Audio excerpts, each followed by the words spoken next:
السلام علیکم ورحمۃ اللہ وبرکاتہ بسم اللہ الرحمن الرحیم الحمد للہ رب العالمین والصلاة والسلام علی سید الانبیاء والمرسلین وعلی آلہ وصحبہ اجمعین اما بعد۔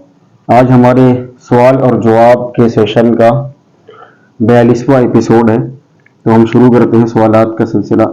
سب سے پہلا سوال ہے، امام صاحب کے ساتھ دعا نہ کر کے اکیلے کریں، آپ نے اس کا جواب لائیو ویڈیو میں دے دیا۔ اب سوال یہ ہے کہ کہیں سنا ہے کہ جس کی آمین فرشتوں کی آمین کے ساتھ مل گئی اس کے تمام گناہ معاف کر دیے جاتے ہیں، کیا یہ صحیح ہے؟ اگر صحیح ہے تو پھر وہ دعا اکیلے ہو یا امام کے ساتھ؟ محمد وسیم کاس گنج سے۔ جی، میں نے کل کی لائیو فیس بک ویڈیو میں یہ بات کہی تھی کہ امام کو اجتماعی دعا کا معمول نہیں بنانا چاہیے، کبھی کبھار کر لیں تو پھر ٹھیک ہے، لیکن معمول کے ساتھ میں اس کو نہیں کرنا چاہیے۔ مقتدی کو اپنی اپنی دعا مانگنی چاہیے، اور یہی ثابت بھی ہے، یہی سنت بھی ہے۔ اور رہی بات آپ نے جو لکھا ہے کہ فرشتے کی آمین سے لکھنا، تو وہ بھائی نماز کے بعد والی دعا نہیں ہے، وہ غیر المغضوب علیہم ولا الضالین کے بارے میں لکھا ہے کہ جب امام نے کہا غیر المغضوب علیہم ولا الضالین فقولوا آمین، تو تم کہو آمین۔ پھر فرمایا کہ جس کی آمین فرشتوں کی آمین کے ساتھ بھی مل جائے گی اللہ تعالیٰ اس کی بخشش فرمائیں گے، اور ضالین کے بعد فرشتے بھی آمین کہتے ہیں، لیکن آمین آہستہ کہنی ہے۔ ابراہیم خطری گوگاوا خرگون مدھیہ پردیش سے پوچھتے ہیں، مفتی صاحب، گراہک نے دکاندار کو کچھ ایڈوانس پیسے دے کر سامان سائڈ میں رکھنے کو بولا، 2 دن کے لیے، اور برسوں گزر گئے، گراہک واپس نہیں آیا، اب ان پیسوں کا اور سامان کا کیا کرنا ہے؟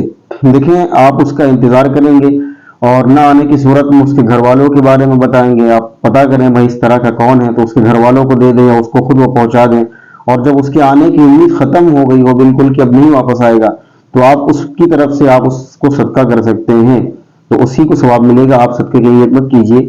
باقی اگر اس کے باوجود واپس آ جائے تو پھر آپ اس کو واپس کر دیں۔ السلام علیکم صاحب، اس بارے میں کیا بارات لے جانا بدعت ہے؟ دیکھیں بھائی، نکاح کا جو طریقہ سنت سے ثابت ہے وہ مرد کا یہی ہے کہ اس کا مسجد میں نکاح ہو، بہتر ہے، اور اس کے بعد لڑکے والوں کے یہاں سے چند لوگ یا لڑکی والے خود آ کر کے لڑکی کو اپنے گھر میں چھوڑ دے، یہی طریقہ ہے۔ اور اس کے علاوہ جو طریقہ ہے وہ ظاہر سی بات ہے کہ دین کا اگر حصہ نکاح کو بنائیں گے تو پھر اور بارات لے جانا یہ وغیرہ وغیرہ اس کو بدعت کہیں گے۔ بہرحال اگر جانا ہی ہے تو 2-4 لوگ چلے جائیں بس کافی ہے، دولہا بھی جا سکتا ہے، لیکن لمبی لمبی باراتیں لے جانا یہ درست نہیں ہے، بلکہ یہ فساد کا ذریعہ ہے، تو اس سے بچنا چاہیے۔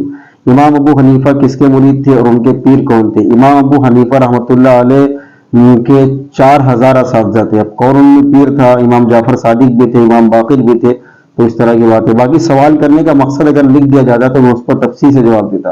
شاید یہ سائل جو ہے، میں نے کمنٹ بھی پڑھی تھی آج فیس بک کے لائیو ویڈیو میں، تو میں نے اس کا جواب وہیں پر دیا تھا، لیکن وہ شاید بات سمجھ میں نہیں آئی۔ دیکھیے، امام ابو حنیفہ رحمۃ اللہ علیہ کسی کے پیر تھے یا کوئی ان کا پیر تھا، ہم اس سے کیا مطلب ہے؟ امام صاحب نے جو حدیثیں اکٹھا کر کے مسائل بیان کی ہم اس پر عمل کرتے ہیں، باقی اگر تصوف کے جائز ناجائز کی بات کرتے ہو تو اس کے اوپر الگ بات ہے، پھر الگ بات کر لیں گے اس کے اوپر۔ پیری مریدی میں نے کہا تھا کہ جائز ہے، اگر کوئی متبع سنت صالح نیک بزرگ اگر ہے تو اس سے مرید ہونا چاہیے اور اس سے اصلاحی تعلق قائم کرنا چاہیے، اس سے گناہوں میں بہت کمی آتی ہے، تو کرنا چاہیے۔ اگر اس پر آپ کو اشکال ہو تو سوال کریے، پھر جواب دے دیں گے۔ باقی امام صاحب سے میرے کور میں نہیں پوچھا جائے گا میرے بات مجھ سے کہ امام صاحب کس سے بیعت تھے وغیرہ وغیرہ۔ حضرت شیئر مارکیٹ میں جو شراب کمپنی اس کے شیئر خریدنا حرام، بالکل ناجائز ہے بھائی۔ شیئر جب تک جائز چیز کے لیے نہ ہو، جائز چیز نہ ہو اس میں، اور وہ سود سے پاک ہو، اور اسی طریقے سے جو صورتیں جواز کی ہیں وہ جب تک نہ ہو جائز نہیں ہے۔ تو چونکہ دار و مدار ہی حرام کام پر ہے تو اس کا خریدنا کیسے جائز ہوگا؟ نہ خریدنا جائز ہوگا نہ بیچنا جائز ہوگا۔ سالی سے ہم بستری کرنے پر نکاح ٹوٹ جاتا ہے، بھائی ہم بستری بیوی کے علاوہ کسی سے بھی ہو حرام ناجائز ہے، سخت گناہ ہے، ایسے انسان کو شریعت میں سزا متعین ہے، تو اس کی توبہ کرے انسان، لیکن نکاح سالی سے زنا کرنے سے، ہم بستری کرنے سے نہیں ٹوٹتا ہے۔ روزے کی حالت میں بچے کو بوسہ دینے سے روزے پہ فرق پڑے گا؟ بھائی بیوی کو بوسہ دینے سے فرق نہیں پڑے گا تو بچہ ہے، تو کوئی حرج نہیں ہے، دے سکتے ہیں۔ اور آخری سوال، بیوی سے زبردستی کر سکتے ہیں؟ بھائی کس بات میں زبردستی کرنا چاہتے ہیں، کس کام میں زبردستی کرنا چاہتے ہیں؟ اللہ کے رسول صلی اللہ علیہ وسلم نے ارشاد فرمایا کہ جو ہے شریف آدمی اپنی بیوی کا احترام کرتا ہے اور برا آدمی اپنی بیوی کو ذلیل کرتا ہے، اس طرح کی جو باتیں ہیں، تو کیا آپ کہنا چاہتے ہیں؟ آپ نے سمجھا نہیں۔ بہرحال زبردستی نہیں کرنی چاہیے، پیار و محبت کا رشتہ ہے تو پیار و محبت سے بات کرنی چاہیے۔ السلام علیکم فیض صاحب راجکوٹ سے، میری 1 سال سے طبیعت خراب ہوتی رہتی ہے، جسمانی، کبھی بخار، کبھی سر درد، کبھی جسم میں دانے اور بالوں کا جھڑنا بہت علاج کرایا پر کوئی فرق نہیں پڑا حضرت پلیز دعا کریں اللہ تعالیٰ آپ کو بھی شفا کاملہ عطا فرمائیں اور تمام بیماروں کو بھی شفا کاملہ عطا فرمائے۔ السلام علیکم، اگر دو لوگوں میں آپس میں نہیں بن رہی ہے تو الگ ہو رہے ہیں لیکن لڑکی کے سسرال والے فیصلہ نہ کر رہے ہیں، تب کیا لڑکے کے اوپر کیس کرنا جائز ہے؟ جب کیس ہوتا ہے تو اس میں کچھ چھوٹ بولے بھی جاتی ہیں، اور ایسی کنڈیشن میں کیا کرنا چاہیے؟ امرین صدیقی کاشی پور اتراکھنڈ۔ دیکھیں، جب بات نہ بن رہی ہو تو اس کے خاندان کو، دونوں کے خاندان کو بٹھایا جائے گا اور خاندان کے درمیان مسئلہ حل کرنے کی کوشش کی جائے گی۔ مسئلہ وہاں بھی حل نہ ہو تو شرعی عدالت میں آپ جائیں گے، وہاں پر وہ آپ کو سمجھائیں گے، بٹھائیں گے، بات کریں گے، اور مسئلہ پھر وہاں سے بھی حل نہ ہو تو پھر آپ عدالت میں جا سکتے ہیں، لیکن بہتر نہیں ہے۔ غیر شرعی عدالت میں جانا بالکل بھی بہتر نہیں ہے۔ شرعی عدالت میں جائیں، دارالفتہ میں جائیں، اور جو دارالقضا ہے وہاں پر آپ جائیں، وہاں پر آپ کے فیصلے ہوں گے۔ تو اس لیے باقی جھوٹ بولنا یہ جائز نہیں ہے، جب تک کسی کی جان بچانا مقصد نہ ہو یا کسی میں دوستی کرانا مقصد نہ ہو۔ دو دشمن اگر نجائز کام کی وجہ سے دشمنی دونوں کے اندر ہو، اپنی بات پر صرف نہ اتفاقی ہے، تو ان کو ملانے کے لیے جھوٹ بول سکتے ہیں۔ تو جھوٹ سے مراد یہ کہ تعویلات کر سکتے ہیں اس کی، باقی جھوٹ تو مناسب نہیں ہے۔ باقی اس مسئلے کو حل کرنے کے لیے دونوں خاندان کو بٹھائیں آپ، دونوں خاندان کے درمیان بات چیت ہو، مسئلہ اس سے سلجھ سکتا ہے، یا کوئی ایسا بندہ ہو جو آپ کے دونوں کے خاندان سے بات کرے گا تو بات بن جائے گی، یا اسی طریقے سے جو دارالفتہ ہیں، جو عمارت شرعیہ ہیں، تو پھر وہاں پر آپ جائیں تو انشاءاللہ وہاں پر بات بن جائے گی، باقی جھوٹ نہیں بول سکتے۔ سوال یہ ہے کہ کعبہ شریف کی تعمیر کس نبی نے کی؟ جہاں تک مجھے پتا ہے کہ آدم علیہ السلام۔ دیکھیں، اس بارے میں آدم علیہ السلام کے بارے میں بھی آتا ہے، اور آدم علیہ السلام سے پہلے فرشتوں کے بارے میں تفسیری کتابوں میں لکھا ہوا ہے، لیکن اس کی جو صحیح بات ہے اور جو معتبر زیادہ ہے وہ یہی ہے کہ حضرت ابراہیم علیہ السلام نے خانہ کعبہ کی تعمیر کی ہے۔ حضرت گناہ یاد آتے ہیں تو بار بار بہت شرمندگی ہوتی ہے، تو کیسے پتہ چلے گا اللہ نے معاف کر دیا ہے؟ دیکھیں، آپ نے گناہ پر توبہ کی، اگر وہ گناہ صرف اللہ کی ذات سے متعلق تھے، مثلا آپ نے نماز چھوڑی، آپ نے جو ہے اسی طریقے سے شراب پی، آپ نے جھوٹ بولا، یا آپ نے کوئی ایسا کام کیا جس کا تعلق براہ راست اللہ کی نافرمانی سے ہو، تو وہ گناہ توبہ سے معاف ہو جاتے ہیں۔ تو اگر کوئی بندہ توبہ کرتا ہے تو اس کو یقین ہونا چاہیے کہ اللہ نے معاف کر دیا۔ اس کی دلیل یہ ہے کہ توبہ کی بھی شرائط ہیں کہ توبہ کب معتبر ہے، کب معتبر نہیں ہے۔ تو توبہ کی شرائط میں سے یہ ہے کہ جو گناہ آپ نے کیا ہو اس کا سچے اور پکے دل سے افسوس ہو۔ ایسا نہ ہو کہ آپ جھوٹ میں استغفر اللہ پڑھ رہا ہے جبکہ دل میں افسوس نہیں ہے، آپ جھوٹ میں یار کیا ہو گیا استغفر اللہ جبکہ دل میں نہیں ہے بات۔ دوسری بات یہ ہے کہ توبہ کی شرائط میں سے ہے کہ آئندہ وہ گناہ کرنے کا ارادہ نہ ہو، یعنی آپ نے سچے پکے دل سے افسوس بھی کیا ہے کہ غلط ہو گیا میرے ساتھ، اور یہ بھی نیت کرنی ضروری ہے اس وقت میں کہ آئندہ یہ گناہ نہیں کریں گے۔ تو یہ بھی توبہ کی شرائط میں، اگر ارادہ ہے کہ پھر گناہ کریں گے، آج توبہ کر رہے ہیں، تو اس سے بھی توبہ قبول نہیں ہوگی۔ اور اس کے علاوہ جو ہے گناہ کی حالت میں توبہ نہ کریں، تو بہت ساری باتیں ہیں۔ تو اس طرح کی چیزیں جو ہیں، تو اگر ان شرائط کے ساتھ میں توبہ کی ہے تو توبہ قبول ہو جاتی ہے۔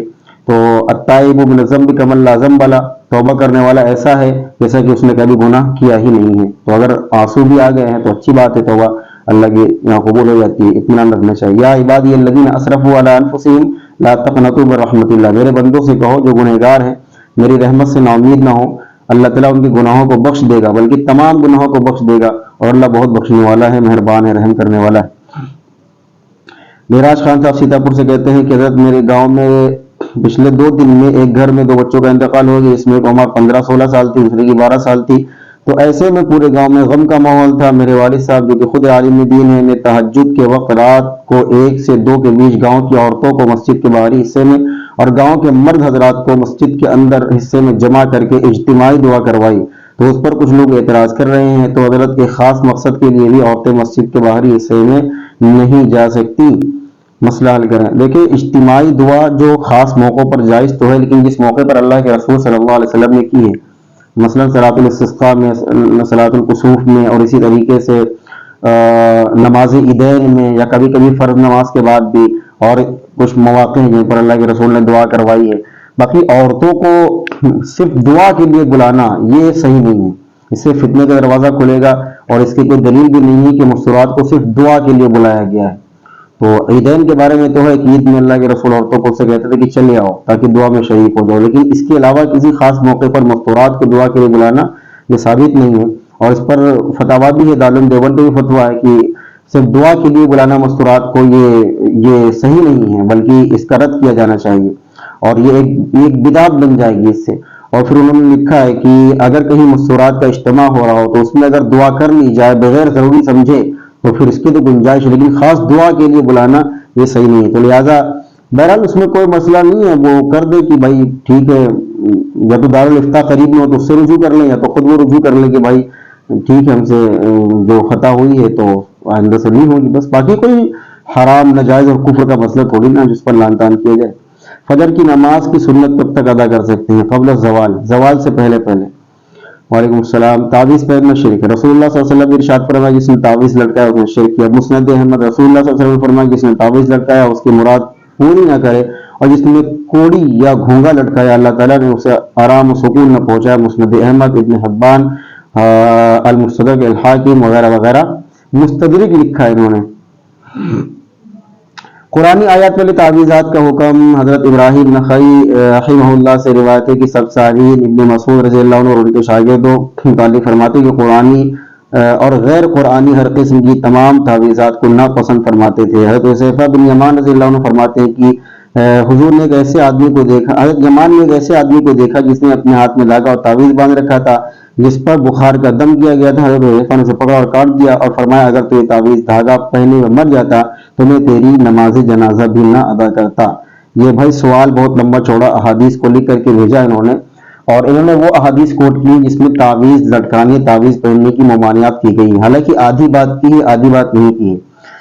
جس حدیث میں تعویذ کے لٹکانے کو، تعویذ پہننے کو شرک کہا گیا ہے، اسی میں رقیہ یعنی دم کرنے کو بھی شرک کہا گیا ہے، لیکن تو پوری بات کرتے نہیں۔ تو اگر آپ کو احادیث لینی تھی تو وہ تمام احادیث لیتے جو قرآنی یعنی وہ تعویذ کے بارے میں بھی ہے اور رقیہ یعنی دم کرنے کے بارے میں بھی ہے۔ اللہ کے رسول صلی اللہ علیہ وسلم کا ارشاد ہے ان الرقا والتمائم والطول شرک، یعنی رقیہ کرنا، جھاڑ پھونک کرنا، اس طرح کی تعویذات میں شرک ہے۔ تو رقیہ یعنی دم کرنا، لیکن دم کرنے کو کوئی ناجائز نہیں کہتا۔ اہل حدیث حضرات بھی جو تعویذ کو شرک کہتے ہیں تو وہ دم کرنے کو جائز کہتے ہیں، اور بہت ساری احادیث میں دم کرنے سے متعلق خود رسول اللہ صلی اللہ علیہ وسلم کے متعلق ہے کہ آپ نے دم کیا، صحابہ نے دم کیا، اور اسی طریقے سے ایک معمولات چلا، بلکہ دم کرنے کا حکم دیا ہے اور مستحب بتایا اس کو۔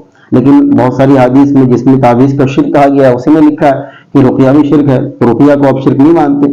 اب رہا مسئلہ کہ تعویذ شرک ہے یا نہیں شرک ہے، دیکھیں ایک بات سیدھی سی بات ہے کہ جن احادیث میں تعویذ کو شرک کہا گیا اس میں تعویذات وہ مراد جو زبان جاہلیت کی تھی، اس میں شرکیہ معاملات تھے، شرکیہ کلمات تھے، اور ایسی تعویذات تھی جو یعنی غیروں سے بنوائی گئی ہو۔ اب مثال کے طور پہ اب ایک بات اتنی آسان سی بات ہے، بھائی جن لوگوں نے تعویذات لٹکائی، جیسے حذیفہ بن یمان کے بارے میں اور بھی بعض صحابہ کے بارے میں آتا ہے کہ تعویذ لٹکائی اور اللہ کے رسول نے فرمایا کہ تم نے کیا کیا، یہ شرک ہے وغیرہ وغیرہ، تو انہوں نے حضور سے تو نہیں بنوائی ہوگی تعویذ نا، ورنہ حضور اگر خود تعویذ بنا کے دیتے تو پھر آپ اس کو منع کیوں کرتے؟